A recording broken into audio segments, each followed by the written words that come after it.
Back to another video. In this tutorial, we are going to look at how we can understand the concept of polynomials. Okay, so when it comes to polynomials, first, keep it in mind, what you have to understand is that for you to know the degree of a polynomial, check the highest power of that polynomial and you know the degree of the polynomial. So the degree of a polynomial is basically the highest power of the variable or the highest power of the well-known variable that we have been using, which is x. Okay, let me take it again. The degree of a polynomial is the highest power of the variable, say x. Okay, so the highest power of the variable, say x, becomes the degree of a particular polynomial. So this is the expression, this is how a polynomial is being expressed. So that is a subscript n x exponent n plus a subscript n minus 1 x exponent n minus 1 plus a subscript 2s squared plus up to a naught, right? So this expression, basically a subscript n minus 1 can be either real or complex numbers. Okay, so what do I mean by real or complex numbers? You see, a number can be either real or complex. The complex is when you're having I, and the real is when you have any real number 2, -2, or whatever. So that is the meaning of the a subscript n and the a subscript n minus 1 up to that. Now, the exponent that we have here, x exponent n minus 1, those are non-negative elements. Okay, so those elements must be non-negative. So once you have non-negative integers, this, when you're talking about polynomials, the degrees must be non-negative integers. So you should have integers that are 0, 1, 2, up to whatever you know, but it must be non-negative. You shouldn't have a negative degree. It doesn't describe the life of a polynomial function.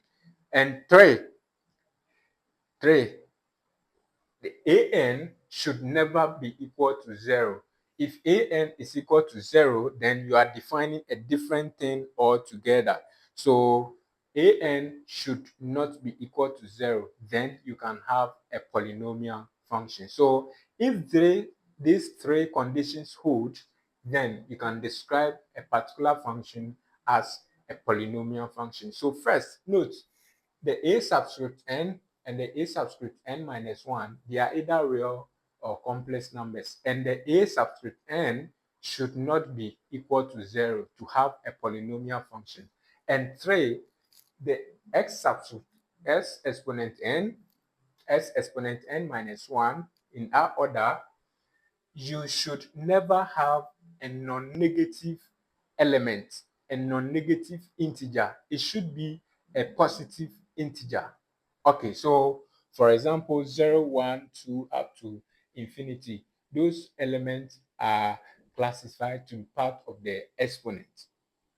Then note this very, very well. Note these ones very well. A function is said to be not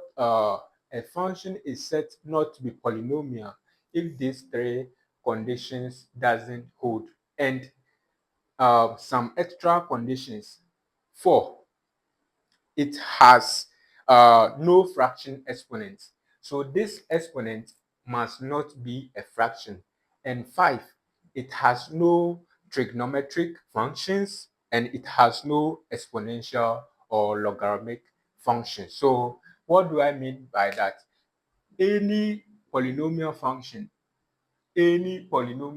does not have a trig function or a log function or an exponential function.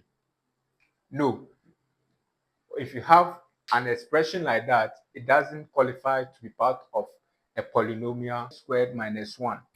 Okay, so we want to find the remainder when this polynomial function is divided by 2x squared minus 1. So how do we do that?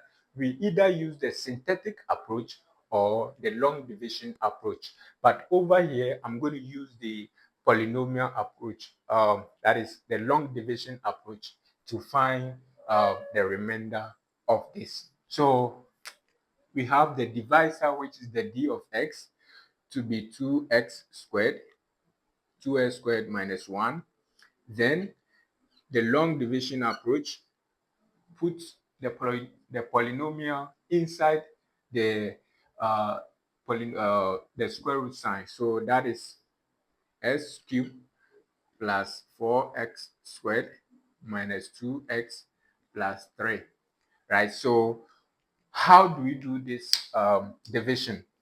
Take this element, use it to divide this. So you have s cubed divided by 2s squared, right? And that is basically uh, x over 2, right? So that is half x.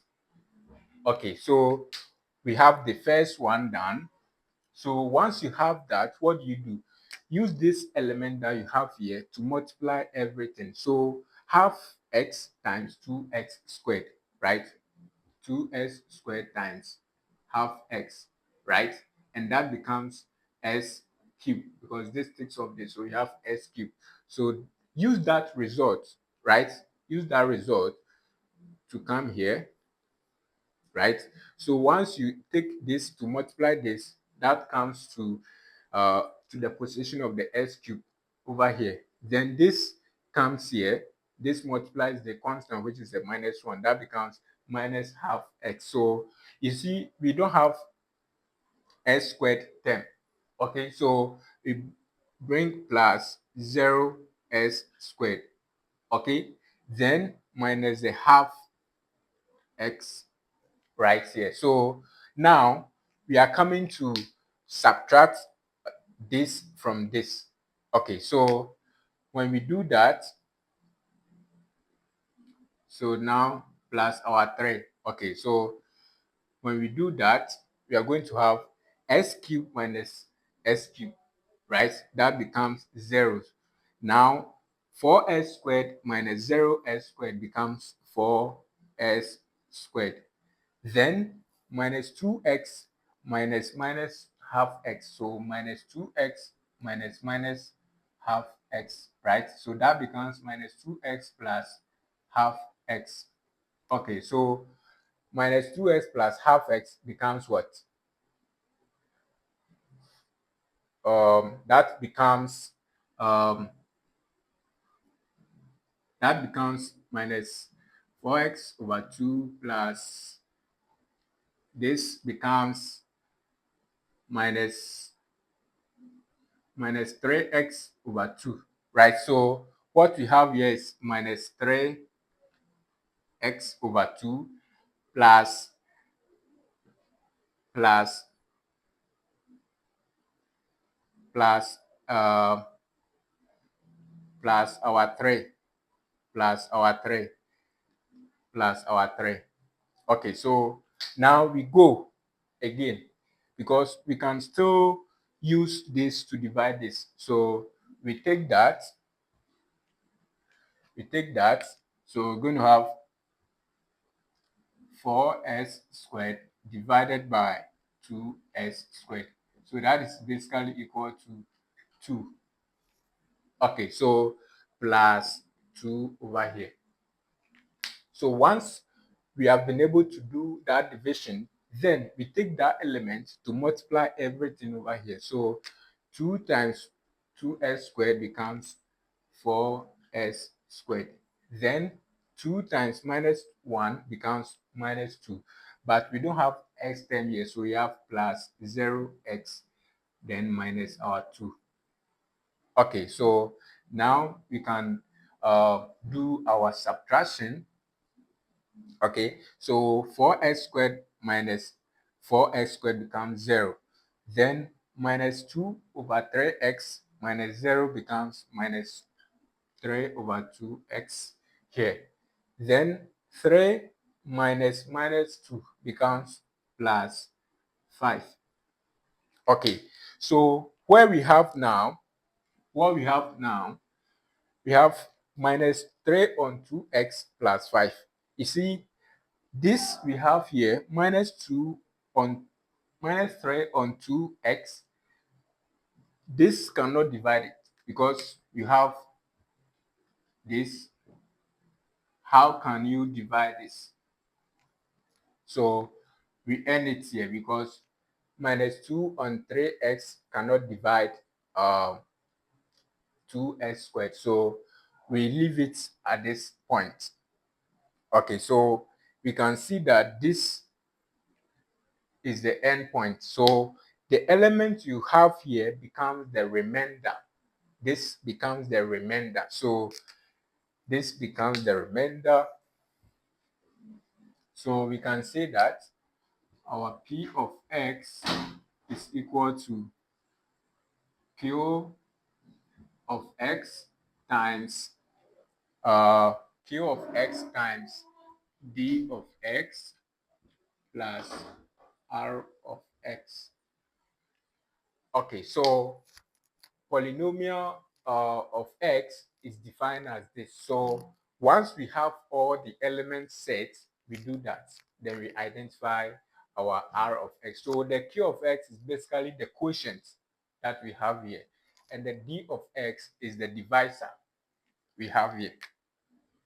And the quotient is this, and the remainder is this, as we have here. So we have our P of x equals, the Q of x is half x plus 2 multiplied by the D of x, which is the divisor, 2x squared minus 1, plus our remainder, which is minus 2 minus 3 on 2x plus 5. So this is our remainder. So we were asked to find the remainder when these informations are given. So this is the process we go through to find the remainder. So therefore,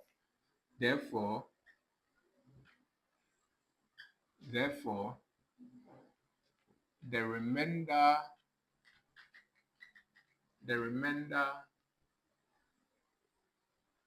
is